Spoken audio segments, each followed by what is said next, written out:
This is the Global Podcast Network, where executives and professionals connect, share, and inspire. Stay tuned for the conversations that drive success.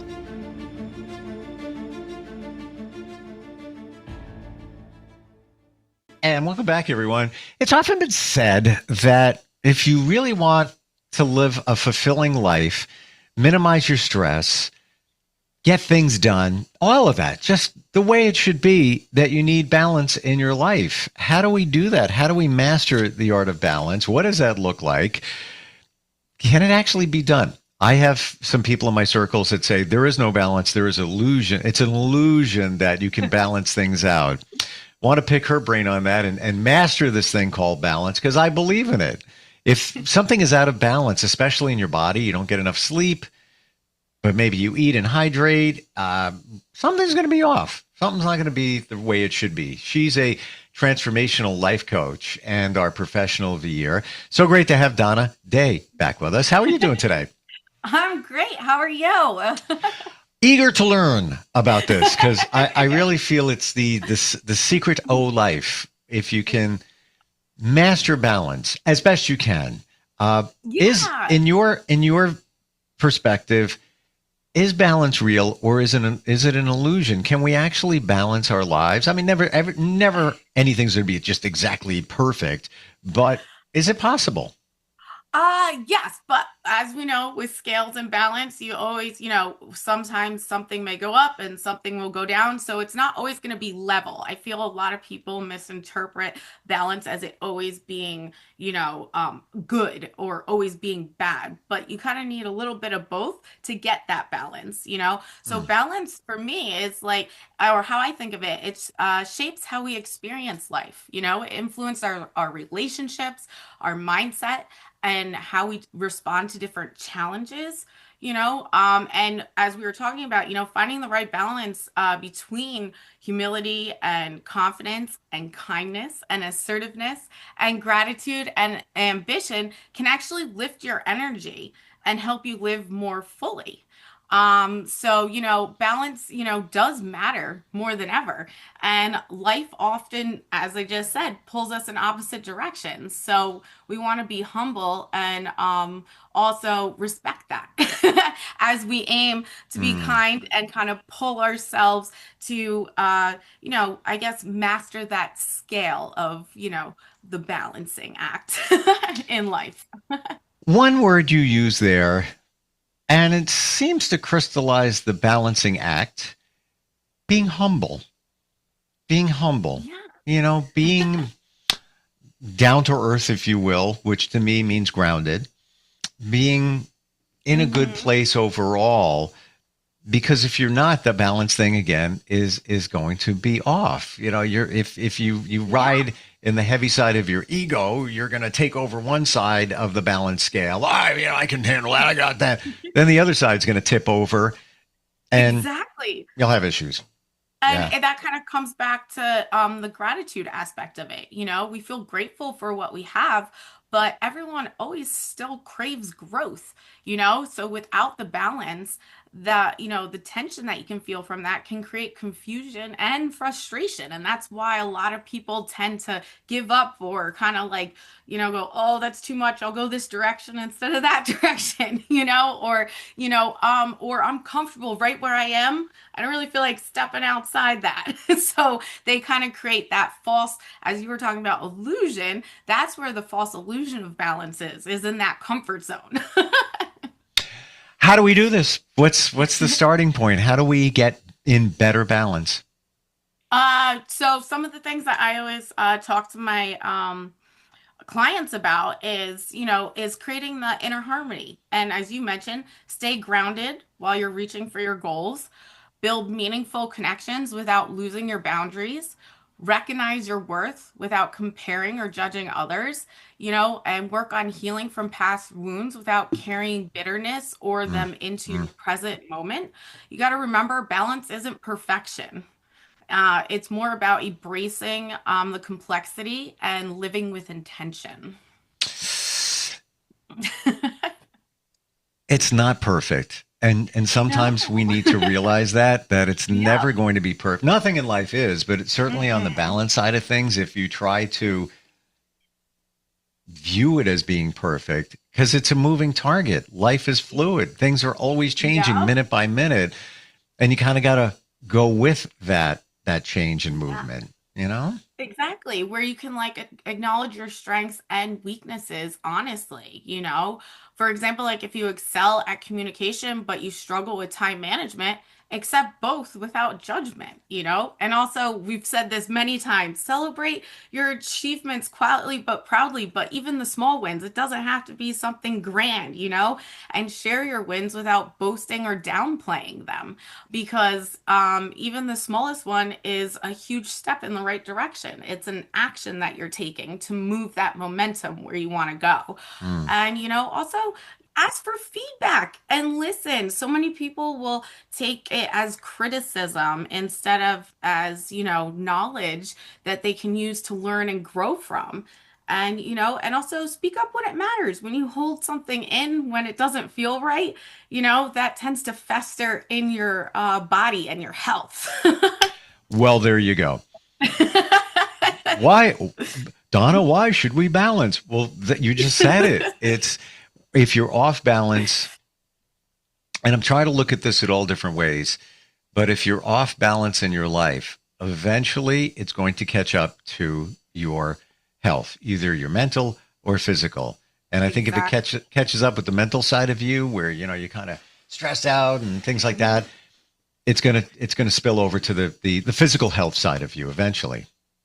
Exactly, you know, and that's where balance helps you stay authentic and approachable at the same time when you're kind of like commanding respect, you know, for yourself. And we've also talked about self-care and how it can feel selfish at times, you know, but in reality, it's not selfishness, it's you respecting yourself and having others, you know, do the same.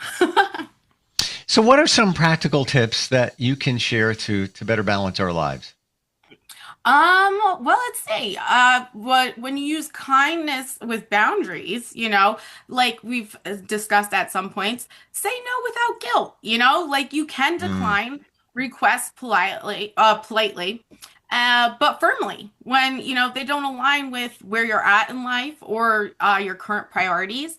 Also, to use like I statements, express how you feel and what you need without pointing blame towards others. You know, like so many people will feel overwhelmed, and then all of a sudden they'll just start blaming it on other things, and just instead of just saying, "Hey, you know, I'm feeling a little bit overwhelmed right now. Can we slow things down?" Or, you Hmm. know, I'll be there about a half hour later. You know, they'll just automatically come up with an excuse. Oh, the meeting's running late, or my kids aren't getting dressed fast enough, or whatever the case is. Just be honest with how you're feeling, you know? And this is another one that a lot struggle with, and I still do myself, is, you know, recognize red flags early, but it's not only recognizing them, it's also acknowledging them. So if someone or something is repeatedly like disrespects you, your time and your feelings, address it when it comes up. Don't hold on to that because that will also be held in and fester in your physical and mental health.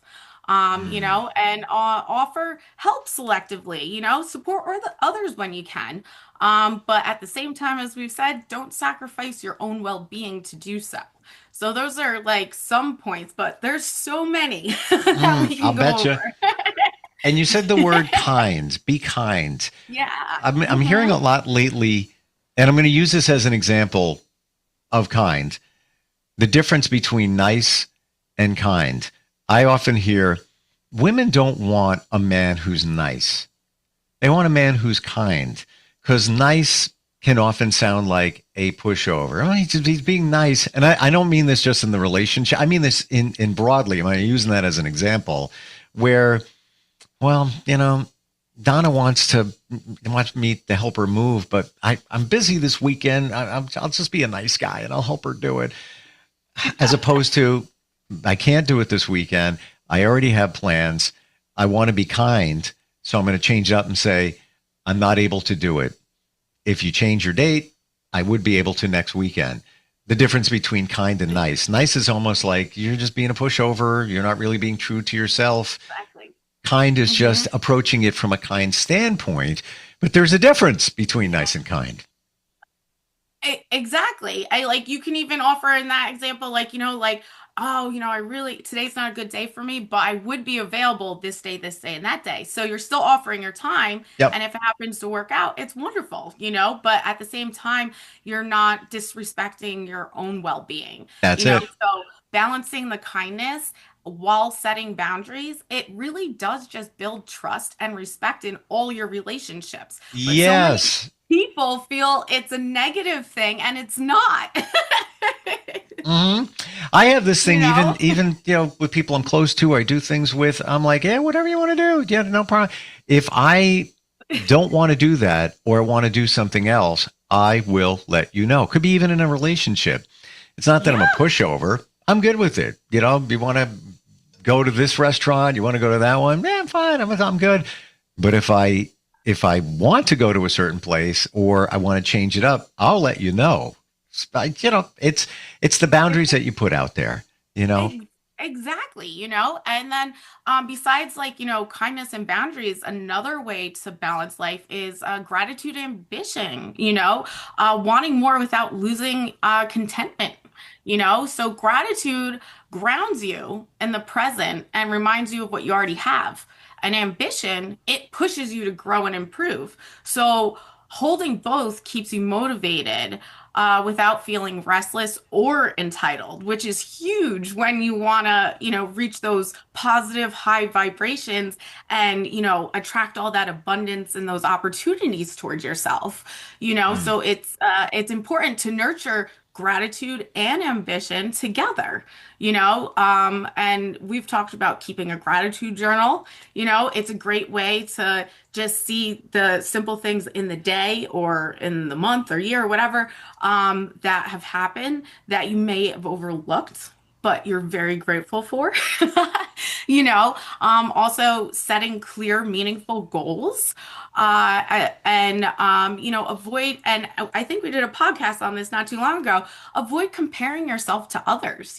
Focus on your own unique path and growth instead of trying to, I guess, level up with someone and their journey because they're both unique, they're both authentic, but you don't need to be the same.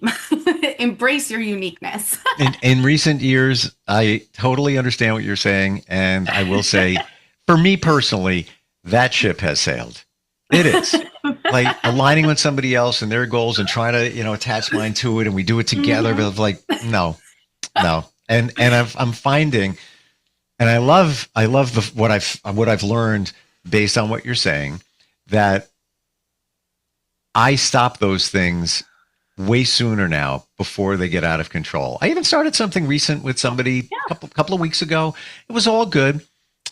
Just a side situation, business wise or whatever. All good. But I quickly realized this not really working for my goals. And I ended it 2 weeks in. And it was all good. No negativity. Everybody all agreed. Yeah. All right. Yeah. Positive experience. But in the past, I might just sit with that longer. Weeks, months Yeah. may go by, where now knowing this and with all respect to everyone and positivity, not really working for me. Is it working for you? And we all agreed, nah, it's not. two Yeah. weeks in, done, moving on. And I like it. Right? Doesn't it feel good? It I really can does. relate, but I mean, I would stay way longer than just a couple months. Most of mine were like years. And when I mean years, I'm talking about 5 to like 8 years staying in, trying to make it like align and it's not working. Yep. But now that I've kind of been feeling it out a little bit more, I see it just like you do. And I kind of like nip it before where anyone can really get too hurt or, anything in that area. And in the end, it's a good thing. Sometimes you just jive more like friends, or like you were just meant to cross at a certain point to bring growth in a certain area that you didn't even realize that you needed it in, when you meet others. So it's important. Balance, helps you enjoy the journey while reaching higher Mm. with yourself and people around you, It's even if it's really someone you just bump into in a store. it's learning as you go along in the journey. To your Yeah. point, last year, and I mean last year, 25, I started two separate things, and they went on for months. And I started to realize they're not supporting my goals. It's just, this is not really Hmm. feeling right. Let's go another month. Let's go another month. Let's go another month. Let's go another month. Meanwhile, my intuition is like elevating up. No, no, no, no, no, no, no, no, No, no, no, no. no, no. Louder, louder, louder, Yeah. louder. No, no, no. I don't listen to it. And eventually parted ways on those situations. Yeah, side businesses. I'm always trying different things. I think it's fun. Um, Yeah. but I kept the train rolling down the tracks just because it was uncomfortable to disconnect from it, or stop the train. Whereby in this situation, what I learned. So recently, 2 weeks done and perfect, and no bad feelings from anybody. It was all positivity. Yeah. It was great, actually. Right. Yeah, everybody understood. Yeah. Exactly. And sometimes if you're the one to actually bring it up and say it first, you'll start to realize that the other person's been feeling similar too. So it's not like a big like surprise. It's just both of you kind of trying to balance something that shouldn't be balanced. Yes, yes. It's like the old proverbial Yeah. trying to put the square peg in the round hole. You're trying to make something fit. Exactly. It's not, but I think It just doesn't. it just doesn't. But I'm going to say this. If that's you, if you feel that, you already know it, and you already knew it. Your intuition was telling you this is probably not the best fit, but we don't listen to it because of so many different reasons. Don't want to disappoint somebody. Don't want to look like a failure. On and on and on and on. You got to just honor yourself. Exactly. That's it. Mm, Yeah. I know that everyone goes through it. It's true. not, you're not the only one. True. You just said it. And we admitted the same exact thing, that we just, Hmm. continue Yep. doing these things that don't support. Looking at Yep. balance, are there other things we can do to kind of master this whole thing?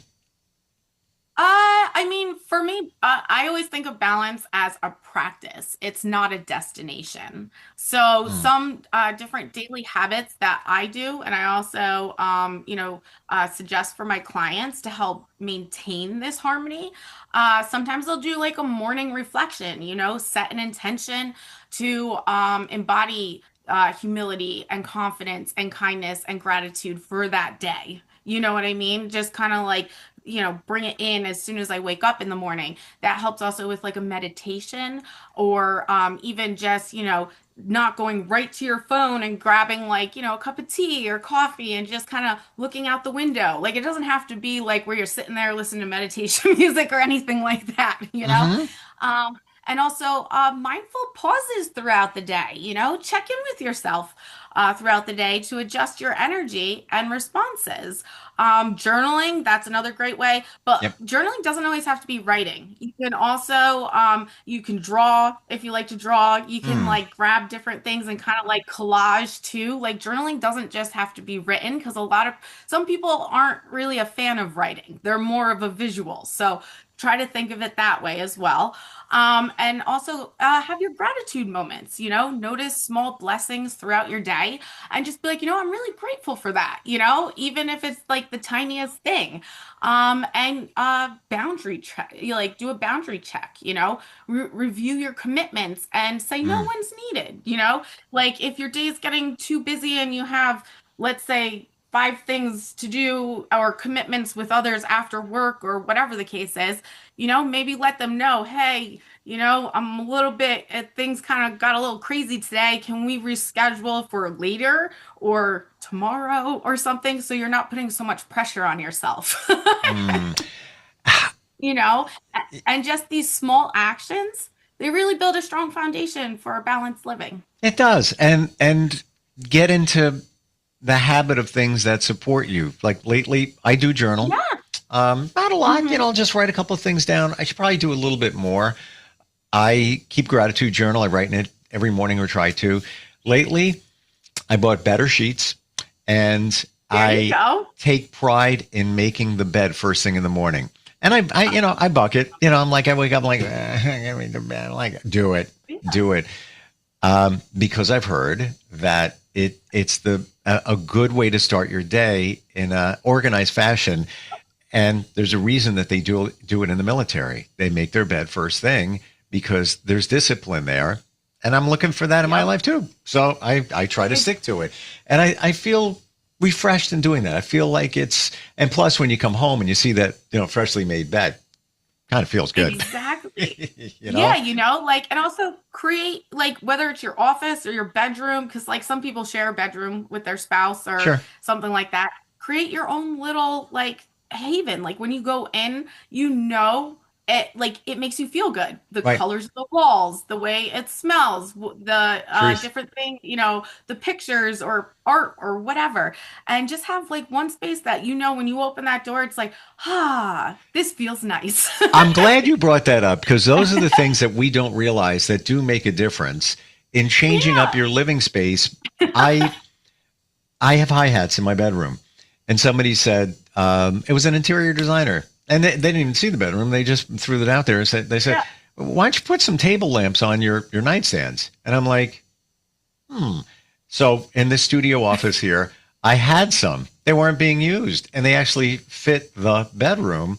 So I took them home, Nice. set them all up. I even have them on apps, so I can just press a button on my phone and turn them on. What a difference when you walk into the room where it's got this like a warm feel to it, and it's now become it's not a bed, it's not a bedroom, it's a sanctuary. I relax, I write, I reflect, I don't even watch TV. I'll just listen to music, and it's my getaway on a daily basis. And it could be if you have a partner and that you share the bedroom. Well, what about your couch? Maybe you have a family room where it's like, all right, and I go there too. I got a nice warm, comfy blanket. I've got cats and a dog, and we all like hang out together. And this is nice. Just relaxing, thinking, Nice. kind of winding the day down. Whatever works for you, but I think it's Exactly. try different things. That's what you're saying here, I think, Yeah, because you got to remember healing is a journey of reclaiming your peace and your power. And just these little things help, balance and create that momentum to maintain that instead of always in that like chaos, go, go, go, go, go mode that like our society always keeps most people in. You need to Truth. slow a little bit every once in a while. You said two words, and they really make a difference. And I never thought of them together of a goal for us, and especially with balance, peace and power. When you think about it, you're lacking peace in your life. You're lacking a lot, and you won't know it until you found it. And power is very important, but I look at it a different way. It's not like I need to be powerful and get that done. I'm going to flex my muscle, blah, blah, blah. It's more about what's stealing your power. Exactly. We don't look at it that way. Think about that for a Yeah. moment. What's stealing your power? That could be things, that could be people, that could be addictions. A lot of things are taking away from you, and that's preventing you from powering forward, if you will. Just reflection. Exactly. And if you can figure out how to flip that, so the power then you use as fuel Yeah. from the pain or, the drainage, then you're using it to fuel where you want to move. And so that's like a key to like flip that switch. So so you kind of regain your power instead of giving it away. So we think of music. I'm going to share this one with you. You said the word before, clicked in my head. Song came out in the early 70s. Nobody really knows this song. It was a top 10 hit. However, artist is a kind of a bluesy person. The song is Tightrope by Leon Russell. I love that song. And here, you don't know that song, don't you? Yes, I do. My parents always used to play it in our studio. Really? Yeah. Wow, that is so random. That is such a good song. It And says it goes perfect with this episode. I'm on a tight wire. One side's ice and one is fire. It's a circus game with you and me. I'm up on a tightrope. One side's hate and one side's hope, but the top hat on my head is all you see. And the wire seems to be the only place for me, a comedy of errors, and I'm falling.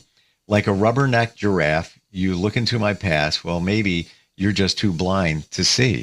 So it's interesting when you think about that. One side's hope, one side's hell, one side's fire, one side's, ice. It's kind of, you don't want that. You want to be balanced on that tightrope, not to the point where you're going to fall over one side. But I've always, listened to that song and never really internalized it. It was only in the last year it actually came up. And I'm like, oh, that's kind of interesting. The analogy of somebody walking on the tightrope. It's true. And as I told you earlier, I kind of came up with my own analogy because you mentioned this last time. So you did hell and the ice. I said, how about if one side is humility and it's the anchor that keeps us grounded, learning and open, and the other side is confidence, the surge of belief that says, I can do this. And running through it, all is the golden thread of gratitude, which transforms the whole experience from scary to sacred. Maybe the tightrope is gratitude. Yeah. Lots to think about today. This is what you do, but this is where the transformation takes place. Having these realizations and understanding them, and certainly balance takes a journey. It's not like something overnight. If I knew you existed when I was trying to work on this stuff, I'd be on your phone. You'd be on my speed dial. Donna Day, TLC.com, correct? Yep. Cool. I really want to challenge anybody. You have a question, comment, bring it on. We want to talk about it. Even a situation maybe you're dealing with that maybe you need some coaching advice. Instantfeedbacksteve@gmail.com. We'd love to hear from you. Always love hanging out with you. And I'm still shocked you know that song. It's so funny. Wow. It's so random, but I'm an old soul. What can I say? I was going to say that actually. I really was. Thank you for today. I really appreciate it. So it was wonderful. Thanks for having me again. Yep. We'll talk soon. We'll be right back. All right. This is the Global Podcast Network, where executives and professionals connect, share, and inspire. Stay tuned for the conversations that drive success.